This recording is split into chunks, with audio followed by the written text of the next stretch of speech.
get asked, don't people just leave after seeing you, Julie, feeling good, and then they all go back to normal the next day? Now look, I'm not saying I'm a miracle worker. I'm not saying that when people leave, there isn't a sense of personal responsibility for them to take responsibility for the next steps. Absolutely, and that's why I actually don't call myself personally a motivational speaker. I call myself an inspirational speaker because I can't motivate anybody. Because no matter how motivated you are when you leave, you go to bed, people go to bed and they wake up the next morning and I'm not there going, good morning, come on, time to be motivated. So I'm not professing that I can do that, but I go at a different level where I inspire them to motivate themselves. I inspire them and connect to a place in them which is about knowing that they are worth inspiring, they are worth motivating, they are worth getting up for every morning, they are worth finding their joy from.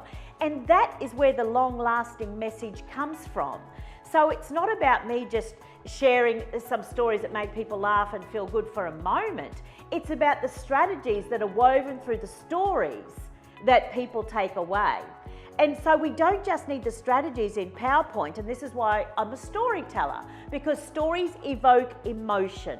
So if we just give strategies in a dot point on a slide on the stage and read them out, that's not necessarily evoking any emotion. It's giving them some information in their heads. But what we need to do is, again, evoke the emotion in their hearts. And it is that combination that creates that long-lasting change and result. And so it's a little bit like the analogy of going for a walk. I think everybody in Australia has been educated that exercise is good for us. But we love to keep saying we need more education on that. I think everybody in Australia already knows that exercise is good for your body. I don't think anybody in Australia is sitting there going, look, I'm not just going to start exercising yet because I'm just waiting for the government to do another study, to spend $1 billion on a study to discover that exercise is good for me because I don't have enough information on my head or enough statistics on that yet. No, everybody knows exercise is good for us. Everybody has shoes at home. Everybody's got, workout shorts and shirt. The government in our country even puts all these wonderful paths everywhere for us to use. There's even free equipment that we can use on the way if we want to. So then why isn't everyone in Australia walking every day? We have the data, we have the knowledge, we know the statistics, we have the equipment, we know how to do it, we do it every day. Why isn't everybody out walking? Because what we missed is that we've given them the message, the information, but we haven't given the emotion around the message.